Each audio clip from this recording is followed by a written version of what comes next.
Hi, Ellen. Hi. How are you? Good. Confused by the weather. We switch from spring, summer, winter. Yeah, yeah. Well, your background looks very inviting That was taken last week when it's sunny. when it was sunny. Yeah. Not right now. Yes. Well, the sun's out down here in Denver, which is fortunate. Oh, okay. The sun is trying to come out, and that it was snowing a little bit in the morning, but now it's just wet.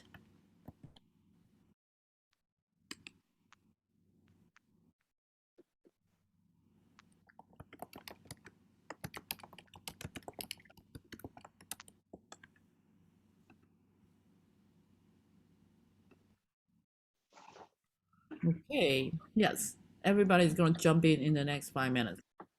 Great. This has been the routine this semester,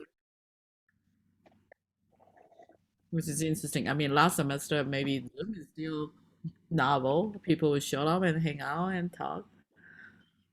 Yeah, I understand we all have a lot going on, and yeah, I've been guilty once or twice of being late to a Zoom meeting as well, for Well, sure. sometimes you have back to back, so you need a Hmm. bio break in between the 2 minutes. Drink some water, look at the cloudy skies, and sometimes the sun. Mm-hmm. Yeah, because of that, I started scheduling in transition times between Zoom meetings because I'm like, I'm going to pretend I can still walk between buildings because I need that like mental reset. Yeah. Yeah. Yeah. Yep. Ding dong, ding dong, ding dong, ding dong, ding dong, ding dong.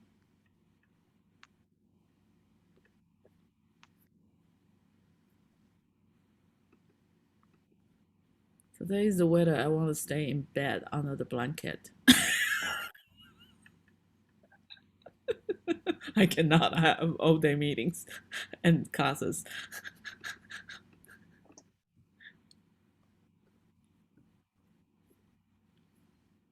Well, if you were in Denver right now, the sun is out, so that Oh, is fortunate. that's interesting. So Okay. I try to channel that sun's energy through the presentation today. Yeah. Thank you. Yeah, I'll give that a shot. Hopefully that'll work. Cool. Dun, dun, dun, dun, dun, dun, dun, dun, dun. Awesome. And if you are here, I'd love to say hello. So it's always great to have your camera on. You know, it's a little less intimidating than a bunch of black boxes on the screen. Hi, Mark. Nice to meet you. Hey, yeah, ditto. Pleasure being here. Hi, Melissa. Thanks for Ah. coming. It's good to see everyone. Hi. Yeah. Hi. Now I want to read all the books behind you. It's kids' books, Harry Potter and all the kids' classics. That works That's too. good. Yeah, I have a very tiny little office, and at the start of the semester, my wife and son painted the whole thing jungle green for me as a way to. So I feel like I'm getting some nice green, Hmm. exposure from spending all my days in here. Green. Yes. Yeah, I see a lot of familiar names here. So nice to meet you all if I haven't met you in person before. Virtual. We're in a virtual space. People are so shy about their cameras. Come on, folks, open up, show your face, give a shout. I I just know how isolating it is to stare into the void of names Sure is. and gray boxes. No, I wish there was like an effect button on Zoom where you could like hit applause and maybe a little bit of like light chuckling here and there. That'd be nice. Or just like there's got to be an algorithm that somebody in your ATLAS program can come up with, right? To what? To tickle other people's To just like do some random noise in the background, like a random background generator with, chuck, almost like yeah. When Just do it ourselves. We don't need an algorithm. quack, quack, quack, quack. I really liked what Laura, my advisor, did when she was facilitating or like hosting a recent speaker talk where there's a way you can do like a low-tech way you can do a virtual round of applause where you just have everyone like type in woot into the chat at the same time, and seeing it just like pop up is, yeah, it's like a way that people can show. Well, I like when everybody waving their wings. I think I like that. Yeah. Yes. Well, All right. Yeah, go ahead, Ellen. no, I'm just observing. We have 19 people. That's a prime number. We can start. Great. It's a oh, not even, you're saying. Sure. Right. We have a faculty meeting at 12:30. So yes, some of us will disappear, but you can continue answer questions. Awesome. Yes. Go, Jeremy. Go. Tell us your Perfect. story, your reflections. All right, guys. So, hi, I'm Jeremy. I teach across the street in environmental design, and it's awesome to see a lot of you. And buckle up. It's hard for me. You know, I've been teaching now for almost 11 years, and it's hard for me to like put together a 45-minute presentation that like tries to hit a few of the highlights and like a little bit of the knowledge that I've kind of gained over the years. But that's what I've tried to task myself with doing, and that's what I'm going to try to start with here. So, buckle up. Here we go. And yeah, I will do my share screen. All right.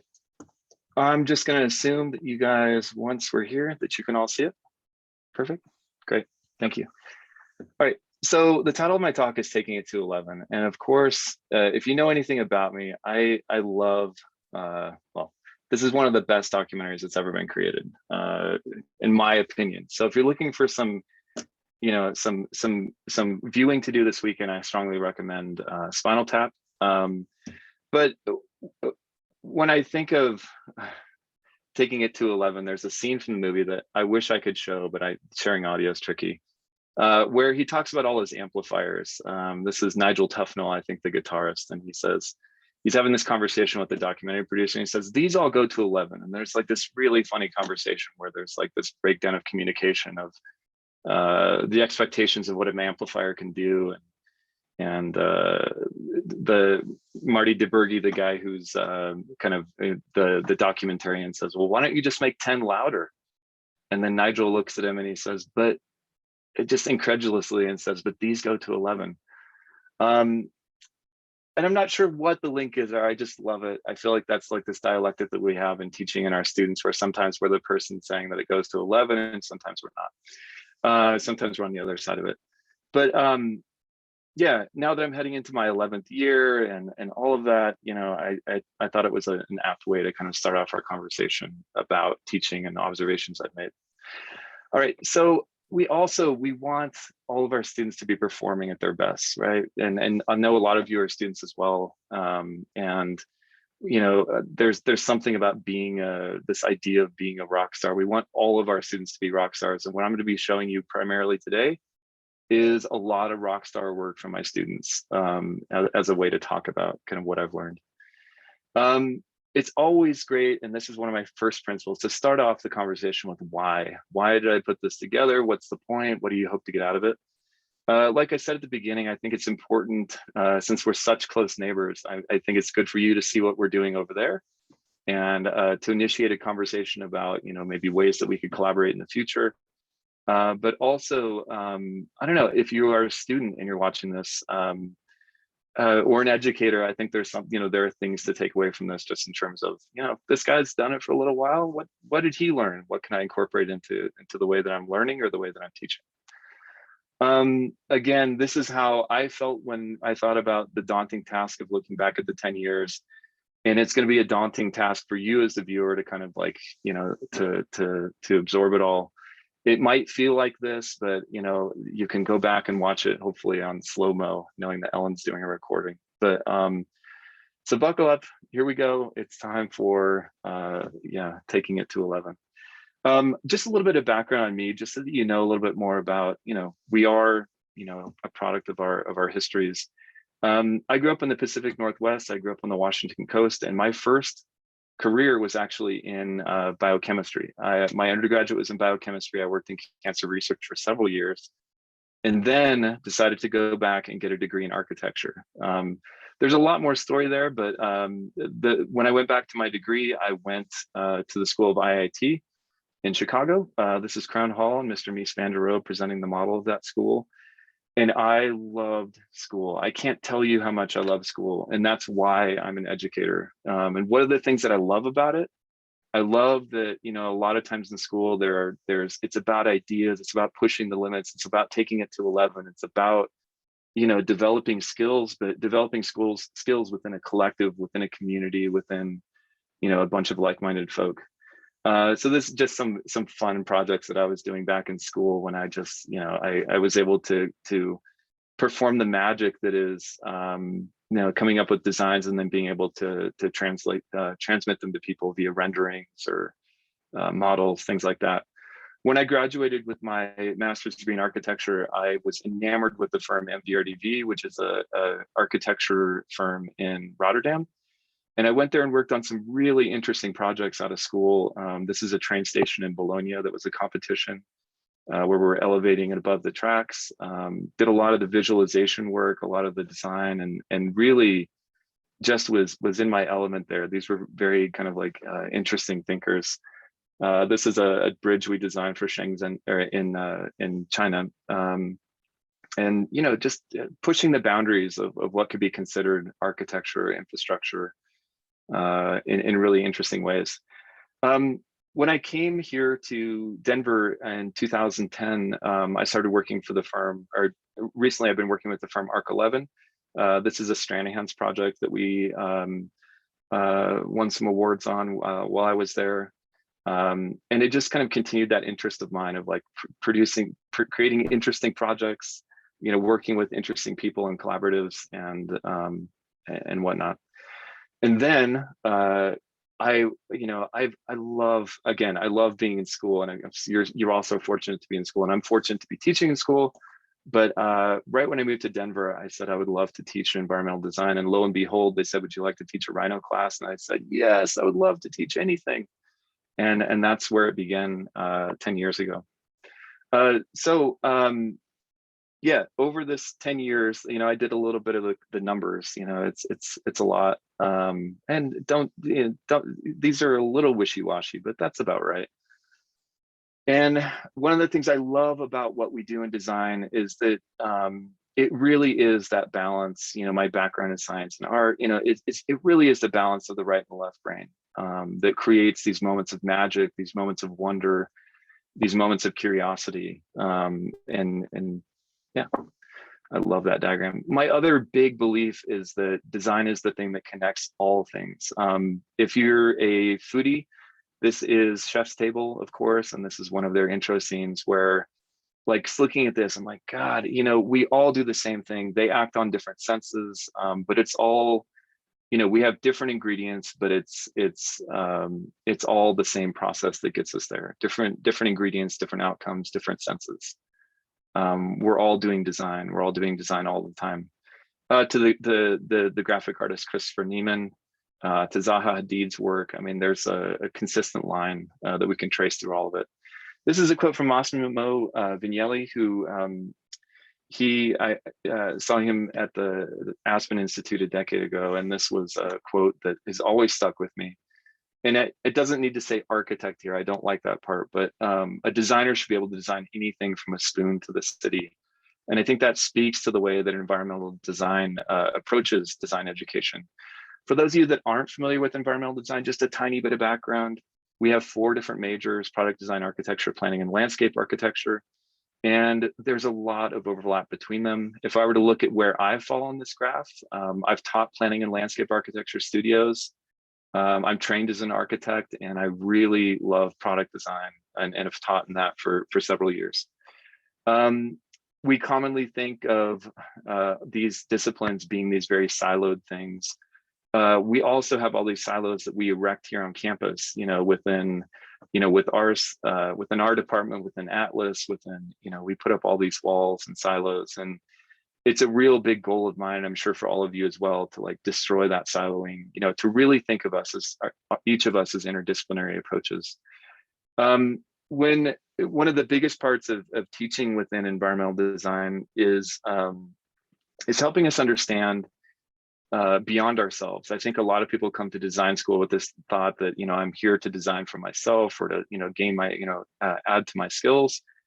but we really promote that, you know, it's about not just coming up with solutions for yourself, but, you know, thinking about society, the society that we live in, the societal problems, thinking about our environments and thinking about our cities, and putting that all together, our built environments, into an approach that's really a much more comprehensive look at, you know, of how to approach design. Like, this is the type of interdisciplinary designs that are coming out of our school.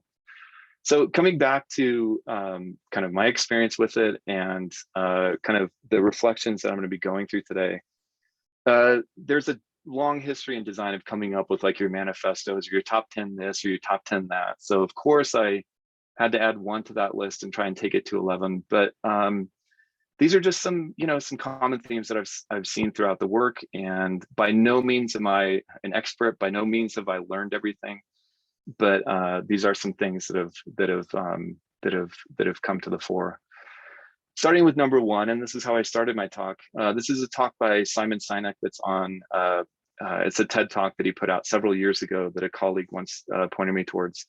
Always starting out with the why, explaining to our students what's the bigger meaning behind this. Why are we doing this project? Since I watched that TED talk, I've started every class and every assignment with that first paragraph being why. Why are we doing this? Simple, but I think a really effective strategy when it comes to teaching. And if you're a student, demand that of your teachers. Why are we doing this? What is the point? I remember asking a math teacher when I was in high school, and he probably didn't like me. Why am I learning calculus at this point? You know, like, what is this going to do in my life? It was such an abstract concept at that point. And he said, just shut up and do the work. And yeah, anyways, nobody wants that.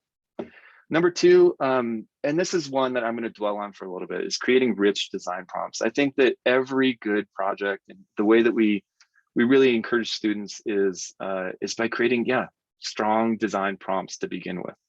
I tend to create prompts that I feel like are very topical, very humorous, very open-ended, within constraints, of course, and things that take, you know, advantage of our passions. We are all going through the pandemic right now, and, you know, that obviously is the topic that's on a lot of our minds, a lot of our students' minds, and I know that we as designers, like, it's a huge problem and we want to fix it, right? And I've incorporated that into some of my prompts, and I thought I would just start there because, you know, it's something that we're all going through together. So this is Ray and Charles Eames, of course, wearing their masks, and I'm going to show you some work from a class, an assignment that I put together for an intro to digital modeling class. These are mostly sophomores and juniors. The outlandish thing that I asked them to do was to cure COVID. All right. So this is actually the rendering you're seeing. This is actually a model that a student created in the class and then put this on there. I was like, perfect, I'm going to steal that from you. So the prompt here was, we were going to cryogenically unfreeze the Eames. They had been kept in a cryogenic locker for a long time. We were going to bring them back to help us with their playful intellect and command of experimentation. They're going to help us cure coronavirus. That's kind of the beginning of the narrative. We're going to tie this into, again, a very interdisciplinary approach, going back to their famous Powers of 10 film from 1977, where they start with a guy laying on a picnic blanket and then zoom all the way out to the cosmos and then back into their cellular structure. I thought this would be an interesting kind of way to look at approaching modeling with Rhino. So this is a Rhino class, like, it's a technical class. And I guess this is another kind of strongly held belief that I have, is that when it comes to technical classes, don't just teach skills, like, teach skills in the environment of how they're applying it. Like, add that wrinkle of design to it, add that interest and intrigue to it. So we thought out the Eames, and then we set them off on their way. The first thing the students had to do with this project was to create a city for the Eames to live in. So they started by creating Eames City. This is their final deliverable for the class, which is their Powers of 10. So they zoomed in to a building there, and they created this interior layout. So here we're getting an interior design and architecture. Here are our heroes. This is their quarantine room, where they created their all the students were tasked with coming up with a creative cure for coronavirus. This student, Jacob Bolin, he really took it to 11 by, so you see they're holding the sphere there. In the sphere, and we zoom in, you'll see that there is a rock, paper, scissors university.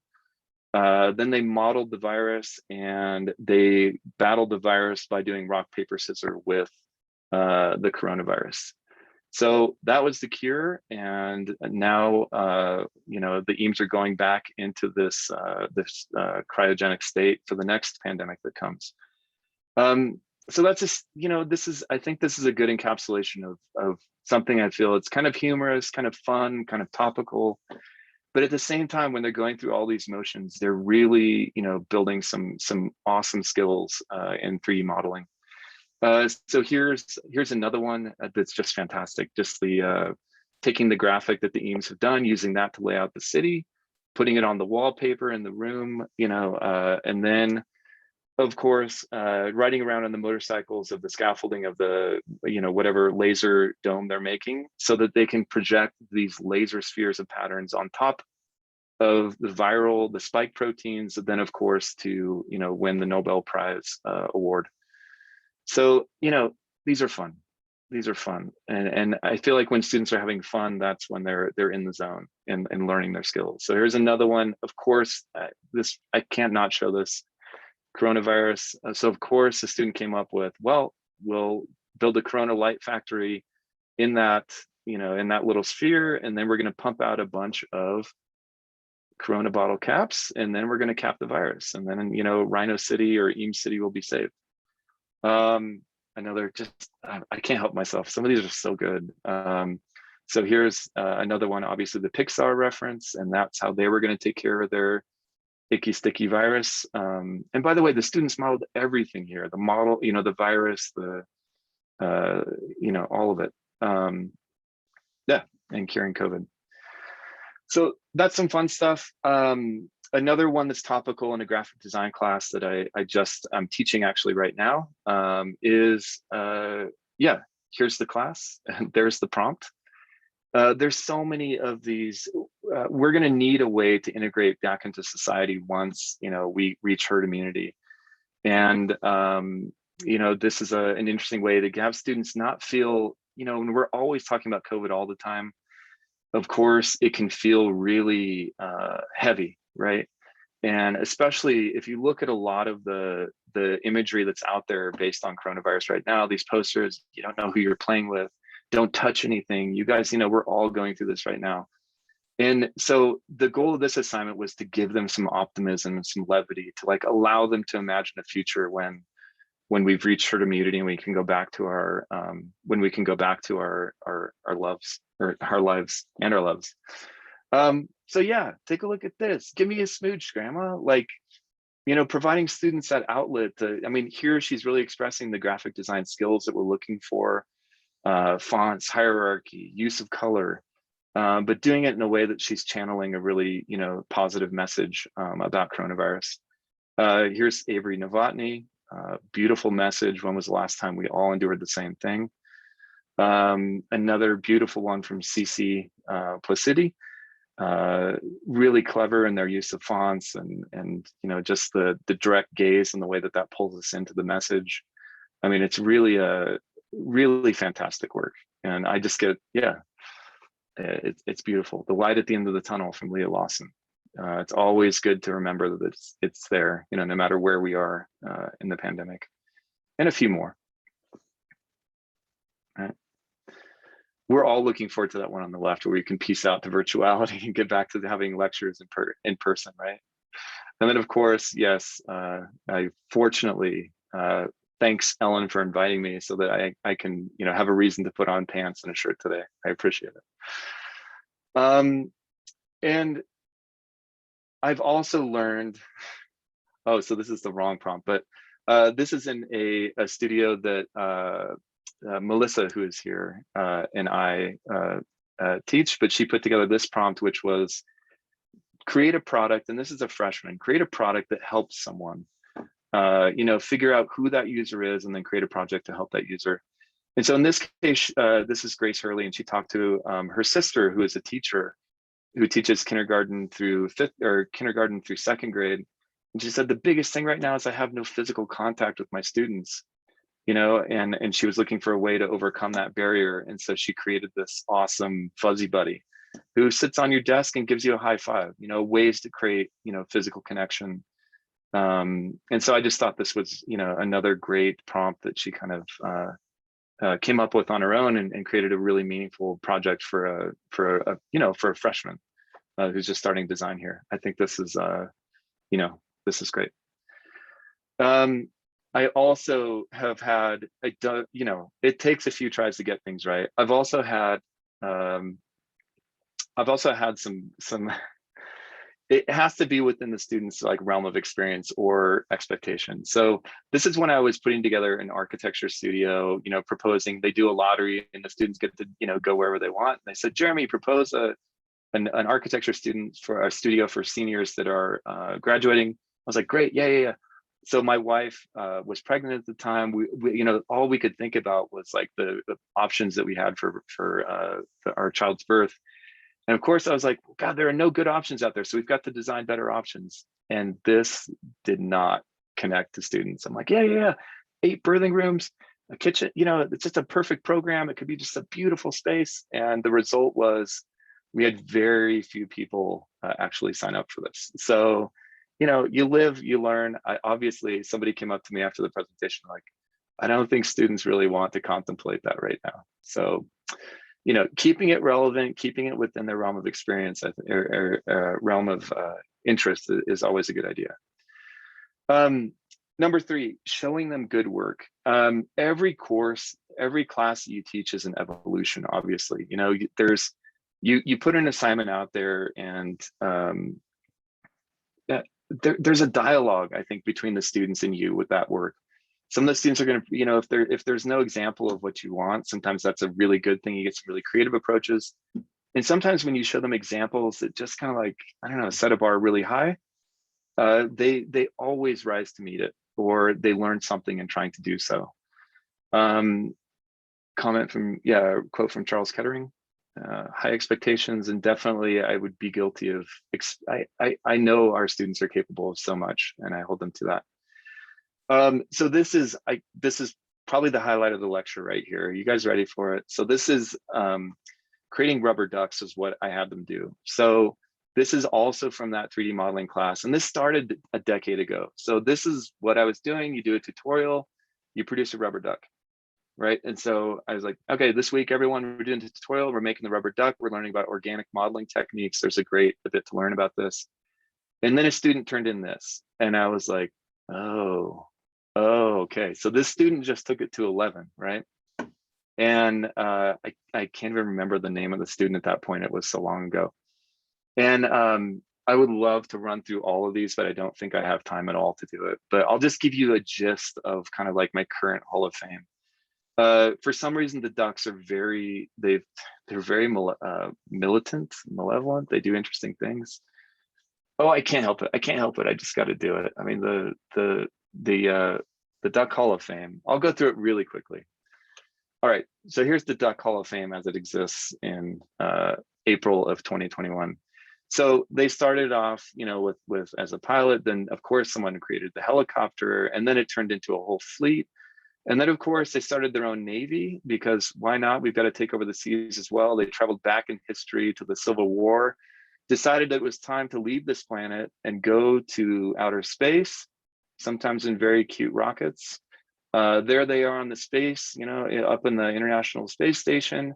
They finally made it to the moon, and then of course did a little bit of Star Wars action while they were in outer space. And then they decided to come back to our planet. So Conquest is imminent, and here we go. Now the ducks are feeding the humans. It's in this wonderful role reversal. And then of course we came back by starting to eat the ducks. I mean, a lot of this is, God, I love this stuff. This is my bread and butter. And then of course, yes, they are sinners, they are saints, they swim with dolphins, of course they ski, they artists, they're doing with Salvador Dali, they've been in the canals and in our sewers, they've been, yes, they've starred in movies. they've, you've probably seen this guy, the Quack Panther. And now we get into like, I have a soft spot for puns. So we have Duck Norris, Duckminster Fuller, a conductor, a Starbucks coffee if you're looking for a little bit of a jolt. We got some Quaker Oats if you're still looking for breakfast.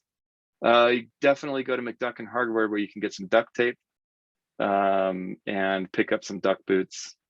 So it's, I mean, the amount of creativity that the students have had with this assignment is just, it blows me away every year. And that's what we can do as educators, is like when we show them good work or interesting work or give them kind of some humorous prompts, sometimes, it catches on and we can build some momentum. I'm so happy that I've had a chance to show some of those. Okay, now that that's done, let's talk about some other things. And obviously, the more that we can provide place for students' passions. This is a quote I show at the beginning of every class that I teach. Yeah, go ahead. Sorry, this is a quote I show at the beginning of every class I teach. Love is a teacher than a sense of duty. If we can find those things for them to get passionate about, they get really passionate about it. Okay, so just to finish off that 3D class. So this was a musician that was taking the Rhino class and an architect or a designer. Of course, he loves his violin, and so he created this beautiful model. And then there's this other student who had not really been performing the entire, he was kind of like really falling behind. And he said, can I model an e-cigarette for this project? And I said, are you excited about that? He said, whatever. When he did that, he just achieved this new realm of like, look at all the work, look at the threading, look at he really got into it. I was like, yeah, you can do it, but it better be good. And he's like, okay. And, with that passion for his e-cigarette, he was able to find that way into his project. I'm going to transition on to talking about another class that I teach here, which is the capstone project for the seniors in product design. When I teach studios, I always start with this discussion of, we have a pinup on the second day. The pinup on the second day is show us what you love outside of design, show us what your dream job would be if you could do anything in the world, and then show us what you think good design looks like, or good products, or good architecture. So this is where the classes begin, and everything kind of springs forth from that, knowing that we can align their projects with their passions. So the prompt for their capstone project is, yes, it should relate to those. And those three things: the career that you want, your education with an environmental design. And then of course we add this caveat that it must be innovative in some way, as a way to get people to do interesting stuff. And yeah, here's what on a typical non-pandemic year, what our walls will look like in the studio. Lots of prototypes, lots of experimentation, lots of messiness, lots of love, lots of community. And I just thought I'd show you guys some of the projects that come out of that. So this is Weston Bugby.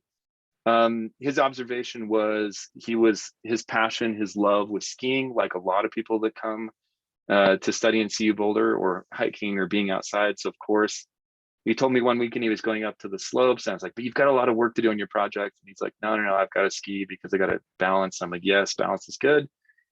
And he observed this when he was there. I don't think this was his photo, but if you've been in a toboggan, you know what this is like, or you've been rescued from the hill. It requires two people. It's an incredibly stiff descent. It's tricky. And so he internalized that and created this backpack, which is this capstone project, which, as you will see, this is his prototype that he made for the final prototype.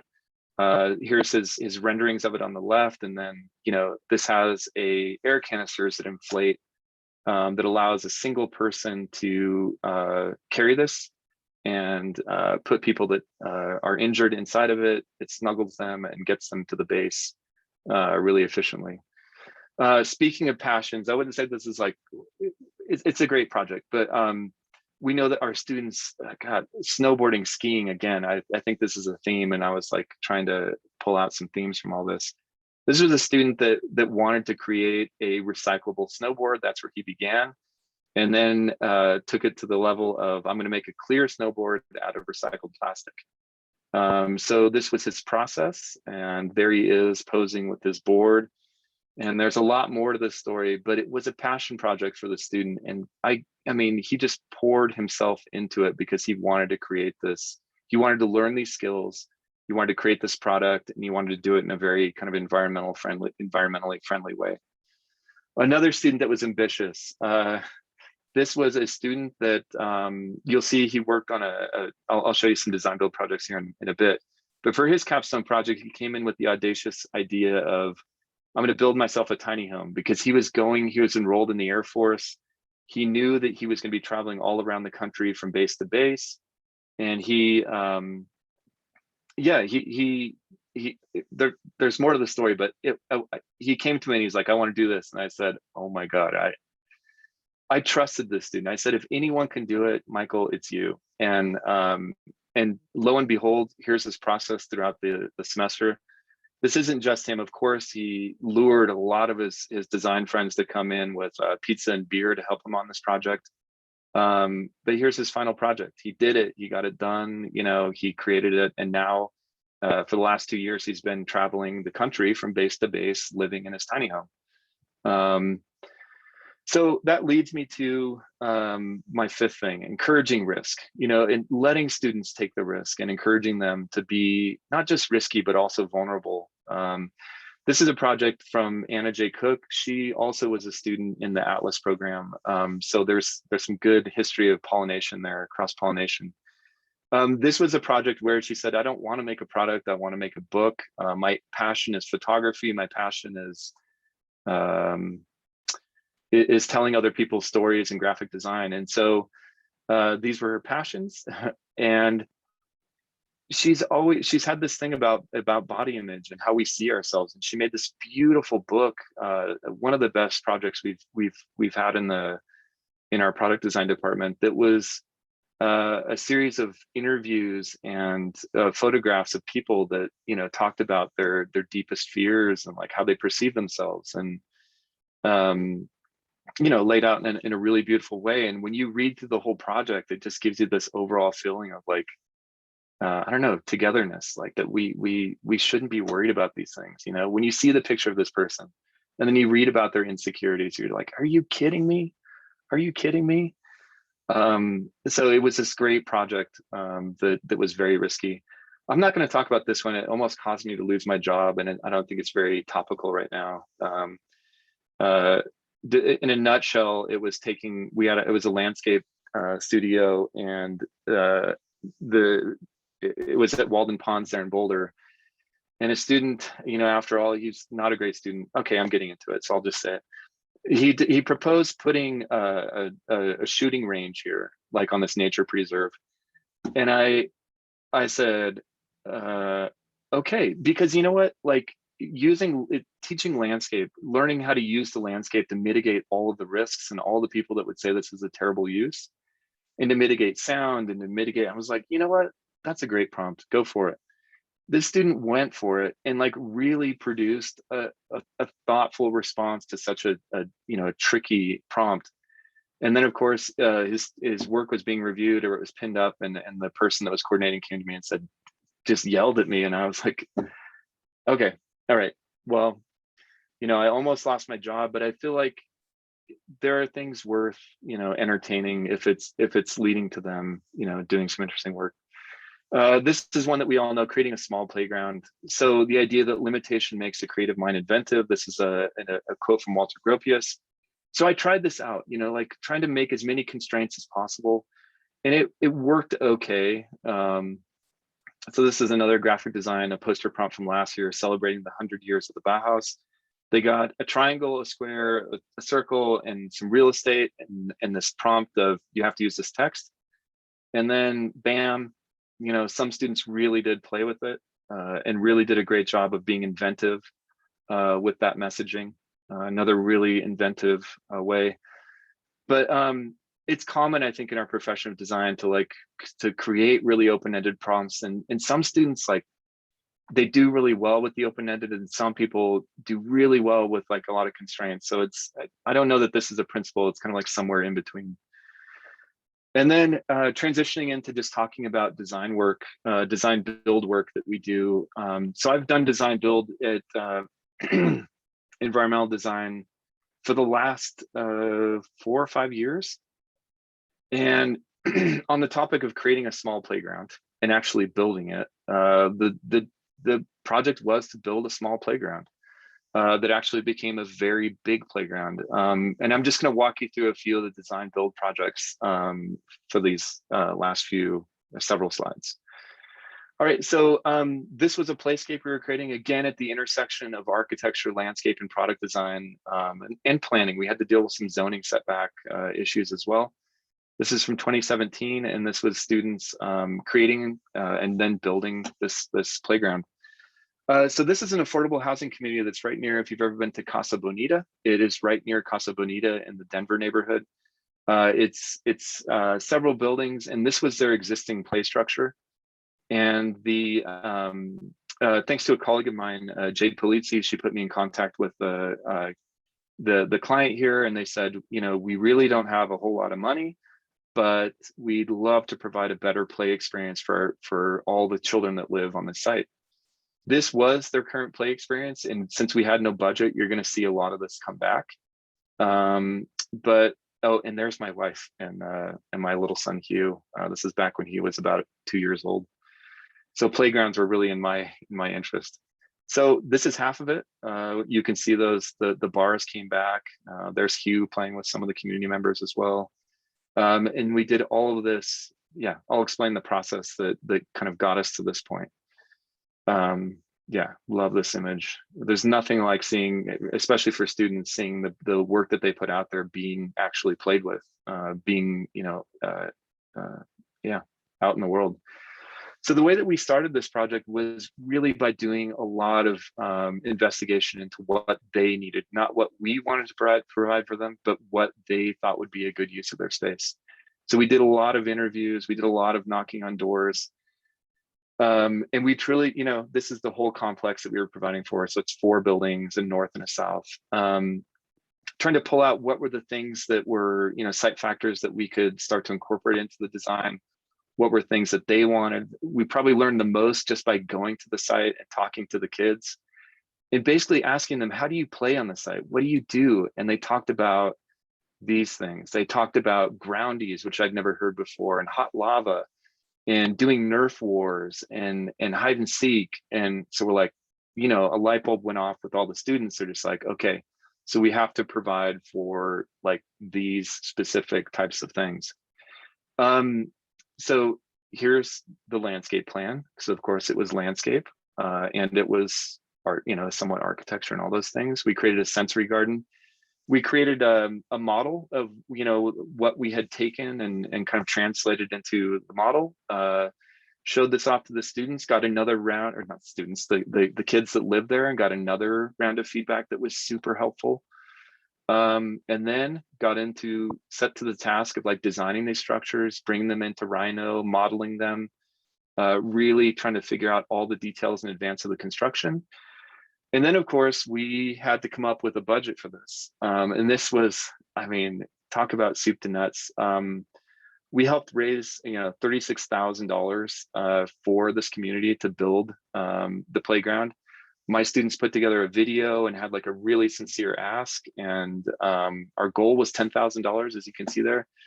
I mean, this was a stupendous effort in and of itself. But then the actual construction and like, you know, great, you've got the money, digging 4-foot deep holes in really hard soil during suboptimal conditions.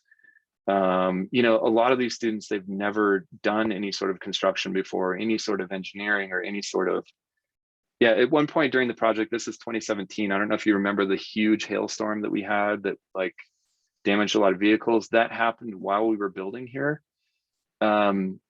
Students' cars got destroyed. My car got destroyed. I mean, it was like this event. I mean, but the hardest part that we all agreed on, the students and I, was that these 4-foot holes that we dug in the earth, all filled with water, and we were on such a tight schedule to like get this done.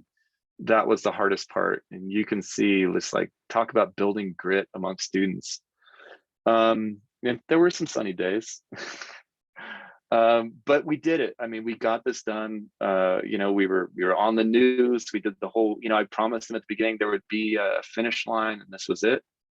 And here are just some final photos that, you know, talk about, again, hot lava, Nerf wars, you know, the landscape elements, the swing set, and, you know, a lot of this. Yeah. So the one thing I took away from this project, I took a lot away from this project. This was my first design build with students, but we had so many, we set up all these little teams. You know, there was a group responsible for this and that, and then I was learning just as much from them as they were from me. I was not by any means the expert. We were all equals. We all had a common goal, and you know, we're kind of getting it done. This is a quote I saw from Thomas Carruthers that I really believe in. Yeah, we continuously make ourselves unnecessary, and kind of work ourselves out of a job. The other big takeaway from this, because I've done design builds since, the amount of when you're working for a community, and when you've you know, made contact with that community, and when you are building a community within the class, you know, purpose is everything to get them to do, you know, to get them to take it again to 11, you know, to get something like this done. And that was a great project. Looking at the clock, it looks like it's 12. Oh my God, I am way behind. Okay, so I'm going to hit the gas really quickly. This is another design build, the Ticket Center. This time we're doing it with the Denver Botanic Gardens, and this was the final result. We did not one, but two of these. These were the desires of the client, that it was welcoming, adaptable, efficient. We gave them several different options. They chose one. We gave them a budget, and they actually met our budget for it. Here's some renderings of it. Once we built it out in digital, we used virtual reality as a way to really understand the spatial qualities of that project, and every kind of nut and bolt that would go into it. Everyone put the VR headset on and understood how they were fitting into this whole project. Client came up, and we would mock up every part and piece for them to sign off on. And then it was time to build. And my gosh, was this a build? I mean, there they are framed out. There they are with the skin on them. And this leads to the next big lesson of being optimistic. I mean, I'm a very optimistic person, but sometimes when optimism and an ambition meet reality, it can be a difficult conjuncture. When I look at that schedule, we were supposed to be done June 1st, and the actual delivery date on this, when we finished it all up, thanks to a lot of extra weekends and just an egregious amount of effort, was somewhere mid-July. But the end result was something that everyone was proud of. I mean, here's some of the examples of them, or sorry, some of the photos of the finished product, not just the outside, but the insides too. And this is with the group of, you know, 16 students, and several expert monitors at our fabrication facility. There's the people involved, and a big thanks to all of them. And then, yeah, this went on to get a little bit of publicity for us, which was great. The students felt really accomplished after all that effort. They won a Denver Mayor's Award, the Architecture Master Prize in the student category for 2 different categories for this. And then again, just seeing them in person and seeing, you know, people occupy them, and like, this is now the main entrance during the pandemic for the York Street Botanic Gardens. It's awesome for the students to know that they can make a difference and that they can build these, and like, nothing's too much. So last project, this is just an outdoor classroom that we did 2 years ago for the Botanic Gardens. So actually getting into their space. This is the existing space. We were told by the client, this is where all the children's imagination stops. So there it is, and here is what we did to it. The students produced, you know, they fabricated all of this, the furniture, the stools, the layout, the lighting, and did it in such an incredible way. The process was very similar, presenting the client with a lot of options, showing them how this could look in day, at night, what the material options might be, assigning these to a bunch of different teams within my student team, and then building it. The difference with this project was that it actually, you know, taking the lessons that I learned over the last couple of years of doing design builds, this one we actually finished on time. So this just leads to a couple final observations about being a teacher, educating. And this is from Mr. Rogers. If you haven't watched his documentaries, God, he's such a source of inspiration. But this is one that I'm really taking home and really trying to espouse over the next several years, my next decade of teaching, I hope. Keeping it deep and simple over shallow and complex. You've probably heard Dieter Rams say less but better. This is something I'm trying to ascribe to as well. Again, ambition and optimism don't lend themselves well to less. But you know, yeah, here's some of the final images of that project.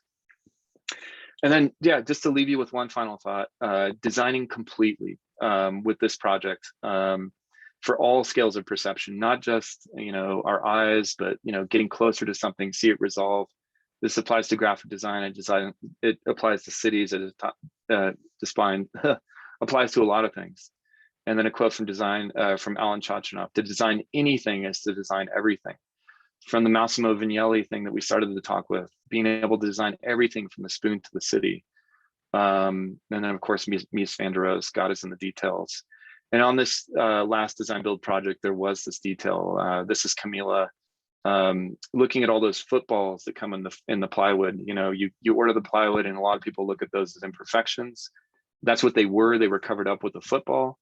And then since this was for the children's garden, for the botanic gardens, turning those into these opportunities that gives that kind of a final resolution of detail to the work that the students did. So I'm telling you that is it. But just speaking on the level of details, this is just the kind of a very funny scene from Spinal Tap where they're ordering the Stonehenge prop and it descends onto the stage and they're telling, you know, yeah, this was it. This is what you requested. And he said, show me the sketch. Here's the sketch. Can anyone see wrong with the sketch? So getting the details right, you know, it's important. Otherwise this happens during your performance. So here's my email. Please reach out if for any reason. I'd love to hear from you all. But that is my presentation. Thank you all for your attention. All right, thank you. That was, you know, let me stop sharing here. Sorry, that was a lot of slides. That was almost 200 slides. So thanks for yeah, staying tuned. All right, yeah. Any questions? Any thoughts? Anything come up? Yeah, I have a few questions. Go for it, Elliot. I kept trying to catch the reference, but you said rhino class, or you kept saying the word rhino, and I was just curious what that is, what that comes from. Totally. So Rhinoceros is a software that we use in a lot of the projects, and because so it's a digital modeling software, similar to SketchUp, similar to 3ds Max. You know, it's one of many.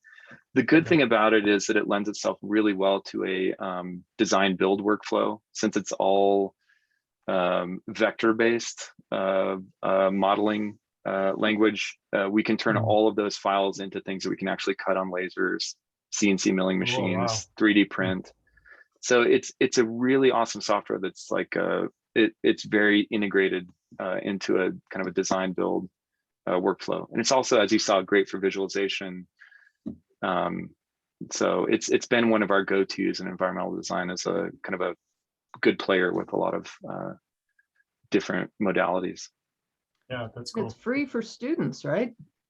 It's $95. Yeah, which I think the actual price is for professionals is somewhere close to $700 or $800. We have it at our bookstore for $95, and that is cheaper than what you can buy it for online, which is $195. So yes.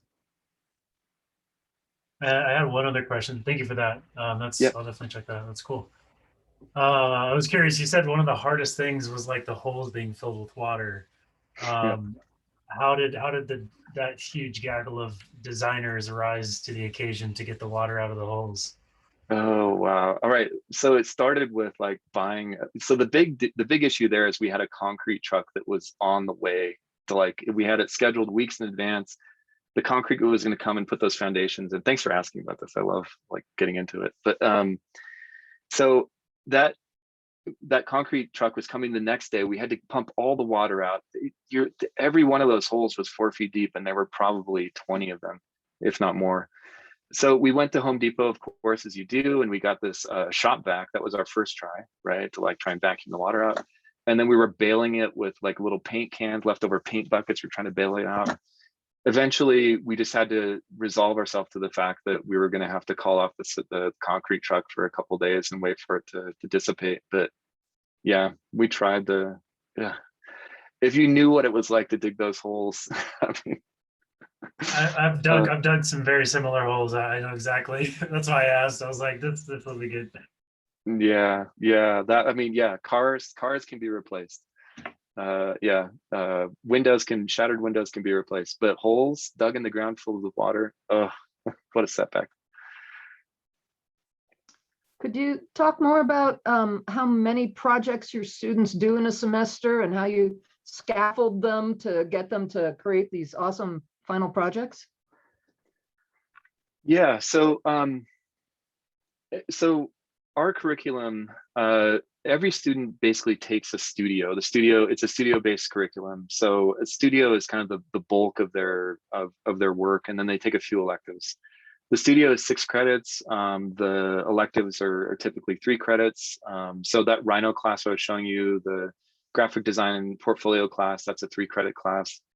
But at any given time, they're only taking 1 studio. With those design build projects, that is 9 credits. So it was like a 6-credit studio plus a 3-credit 3-credit seminar where we were teaching Rhino as part of the digital workflow. And then on top of that, many of those went into Maymester. So there was another 3 credits on top of that. So it's in total a 12-credit project, but I feel in talking with so many of my colleagues are like, these are year-long projects. And I think going forward, we're gonna keep it, kind of do that, the Fred Rogers close, less but better. Just keeping it simple instead of deep or shallow and complex, which is one of the things I struggle with. But Jean, students to graduate with a degree, they typically take 4 to 6 studios over their 4 years in environmental design. And sometimes design build, it's optional for them. Yeah. I have a question. I guess as both a student and someone in educator positions, I'm really impressed by how you get your students through designing and building, not just, like something that sits on a tabletop, but something that sits on land, had to be negotiated, and you obviously had a lot of partnerships and relationships that you've really invested in. And so I'm curious, like, what's helped you teach about that sort of like real world interfacing stuff to the students? Because I think I came from like, I guess, purely scientific technical background with physics and engineering, and I don't know, it's like something that if I like had to go to industry, I would kind of just be expected to pick up on the fly, like supply chain management and stuff. Mm-hmm. So yeah, that's my question. Yeah, it's, those projects are a bit of a juggernaut. And a simple thing like needing a permit for plumbing or, needing a zoning setback variance, which we had to do for the playground, like those real world things are the things that can like completely derail a project. And so there's a lot of magic that has to happen in order for these to actually succeed. I feel super fortunate that that's happened, but part of it is doing on the intake of each project, being like, is this somewhat realistic? What are the roadblocks that I can anticipate in terms of plumbing, and saying like, telling the client, I cannot, just saying no to certain things. Like I can't, I can't put in a sink. I can't do electrical. I can't do this because that's going to require a permit. And that's one of the things. But to your question as well, of like how, I think putting the students in front of the client you know, and putting them, you know, having them feel directly responsible for making a lot of those decisions. It's completely throwing them off the deep end and saying like, learn how to swim. But in my experience, like they've all, you know, every student I've ever taught has been able to meet that challenge, you know, of understanding what the client wants, and coming up with a tactful way to, you know, provide those needs. But yes, there are a lot of moving parts, a lot of things that can go wrong, and fortunately, no one's been injured except for me on any of those projects. Taking one for your, I mean, taking one for your students. That's well, that's the thing we worry about. Yeah. On a less kind of material note and more on like maybe abstract or political or philosophical, I mean, the example of your student who designed the shooting range was really interesting to me because that's a design, I guess they were designing a thing that's heavily politicized. And so I guess in your class, like, do you discuss that sort of like anticipating those issues, getting students to reflect on them? What have you found that works? That's a really, really great question, because, you know, as educators, I don't think the students pay us for our opinions about politics, or, you know, I think we have an obligation to be as open, you know, to whatever they bring to the table as possible. And it's also, you know, a bit of a protected class, and you know, within CU, it's not something we can say your opinion is right or wrong on some of these things. And so from that perspective, yeah, it's touchy, but you know, we need to, I guess, my thought is to just honor what anyone's bringing, you know, to their education, the diversity of opinions, though they may not be ones that we agree with. You know, I try to focus it again through the lens of, yeah, maybe I should be saying like, no, this shouldn't happen. But I guess the lens through which I focus it will it create a good design outcome? You know, can you use it as a method to provoke design in some way? So yeah, that's good question and tricky. And it's oftentimes the elephant in the room, you know, that sometimes can be discussed and generally is not encouraged to discuss. Yeah, thanks for your insights. Yeah. I had the same question as that Chanel just asked, but kind of from a different perspective. I'm really impressed by the design process you take your students through, like even just beginning with research and talking to people that are actually, you know, like the people that are living those lives that you're kind of coming in to work with. So I'm just wondering if you actively kind of implement any reflective practices or conversations with your students throughout the process, or maybe just at the end, or I'm wondering. I'm so sorry. Thank you so much for your question, Netta. Could you just rephrase it for me once again? I'm sorry, I had like a total spaced out moment. Yeah, no So sorry. Sure. Just like thinking of the whole design process that you take your students through, if you actively kind of implement spaces for reflection or conversation. Oh, yeah. You know, what I've noticed is that would be a great thing. We always, you know, one of the things I would say about some of those design build projects is it feels, and I don't mean to trivialize war, but like it feels like you've gone through, when you're finished with that, like you feel like you've gone through something. These students like create a bond because of what they've been through. That you know, since they're so, to your question about reflection, they are so everyone is so involved with one another in those projects that, you know, I think when I'm not around, there's constant reflection about the work that we're producing, or, you know, what needs to be done. In that last project that I showed you, the outdoor children's classroom, I almost, because I have a 2-year-old, or sorry, 3-year-old daughter and a 6-year-old son, I was forced to back away from a lot of that and let them kind of like, you know, take the reins on a lot of that project, and they did. So Yeah, no, reflection on some of these projects is something that we always have a debrief the next year. There's always a celebratory event. There's always like an opening. There's always something to bring the community back together and to realize and recognize all the effort that went into it. So trying to approaching your question from a couple different angles, but that's yeah, that's what I've experienced with it. It'd be great to have more time for reflection. Awesome. Okay. Any other questions? I noticed it's about faculty meeting time for some of you.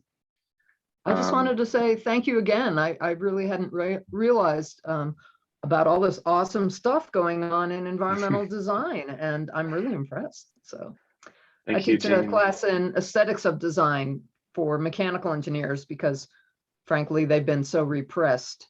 But seeing what you've gotten your students to achieve, it's just awesome. Well, thanks a lot. I really appreciate that. I'd love to talk to you about that aesthetics for engineers. That's a big topic. Ah, cool. Well, let's have a conversation at some point. Sounds great. Thank you, Jean. Okay. All right. Bye-bye. Bye-bye. All right. Well, if there isn't anything else, I'll let you guys get to your afternoons. Otherwise, I'll stick around. But thanks for entertaining this, and yeah, take care. I did actually have one more quick question. Go for it, Elliot. Yeah, I was just curious. So the student that made the clear snowboard, I was curious, there was that photo of them pressing the snowboard in the shape in the mold. Was that workshop at CU, or is that available to them, or did they do that on their own? That person developed some relationships with, I think that was with Never Summer, and so it was an existing snowboarding company. One of the things for the capstone projects, is they have to find a mentor out in the profession, and so it's kind of on the student to get out there and figure out someone that can help you with it, because my realm of expertise is pretty limited with some of these projects. So yeah, they partnered with I believe it was with Never Summer, and they he built his forms, but they let him use the oven and a lot of their parts and pieces. That's really cool. Awesome. Yeah. I might, do you have a second to chat? I don't know if other people have questions. I just if you have a second, I'd love to. Okay, just keep talking. Yeah, I don't know. I guess does anybody else have any questions? I don't want Jay, Brody, my precious. Yeah, I know sometimes people are like using the restroom or what have you, but yeah, I'm fine just listening. This is interesting either way. Yeah, thanks, Brody. I guess yeah, I was just excited to hear this because I kind of like what Jean was saying. I didn't realize all of what was going on in the EMBD program. It sounds like the Mythbusters made a class almost. What's that? Oh, it sounds like the Mythbusters made a class, just all the design and building and like that kind of stuff for that final project. I guess I don't have any questions off the top of my head. I'll have to sit down and write some stuff, but I just thought it was cool to meet you as well.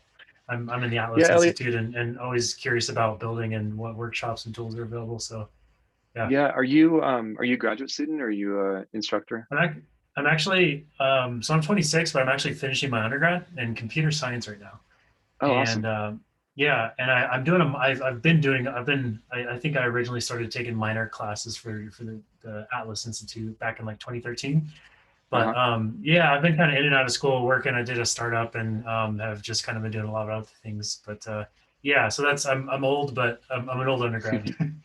I wish I was doing my graduate degree by now. Well, yeah, I implore you to, like, if you're interested in some of those electives, you can always, take that Rhino course or, participate in some of those studios just to kind of broaden your design education. Because I feel like, and I hope that we start to get to a little bit more integration between environmental design and ATLAS, because what you're telling me, Elliot, is like, it's kind of like a secret what happens across the street, right? Yeah. I mean, a lot of that was the other thing too, is like, it was very reminiscent of like a lot of classes in the ATLAS Institute, or like the CTD program, just a little bit more on like the code and technology side. And this is more like, physical reality. Right. building. The built environment. Yeah. Yeah, it's super interesting. Yeah, cool. Great to meet you. Awesome, Elliot. Yeah, great to meet you. And I hope our paths cross again, or reach out anytime. And I'm happy to point you towards resources. We do have a fabrication facility that's off campus, where a lot of those were built. It's called the SINEK facility, Center for Innovation and Creativity. Okay, cool. We have a CNC milling machines, like a metal shop, a wood shop, a lot of laser cutters, 3D printers, and all those things to support design education. Yeah. Super cool. Awesome. Thanks so much. Cool. Yeah. Take care, Elliot. Yeah, I had a quick question. I'm not sure. Yeah, go for it, Brody. Kind of just like classes question. I'm currently a freshman in the CTD program, but I'm definitely super interested in like the built environment like you were talking about. And I was just wondering if you know of any kind of introductory classes into the program that you're doing that aren't, that I don't need to be like an environmental major for. Yeah, I think there's actually an ENVD minor that you can, I'm not sure what exact, classes are part of that, but I don't know how your summer is looking, but they offer, I think, a couple sections of the kind of intro studios. You start with an introduction to product design, and then you go through architecture, landscape, and planning. So that might be a good kind of introduction. I think doing a studio would be the realist kind of representation of what that might look like. And Brody, I can put you in contact with one of our advisors. They have, they could tell you what a minor would look like and like how you can integrate into it. Yeah, that'd be super helpful. Okay. Let me, Brody, if you put your email into the chat, I will copy it, and then I'll CC one of our advisors on it and tell them that you're interested in just kind of, dabbling around in environmental design. Yeah, for sure. Cool. Let me copy it. All right, cool. Great. Well, yeah, anything else, Brody? No, thank you for this talk. It was super interesting to hear about. Cool. Thanks, Brody. Appreciate it. Have a good one. You as well.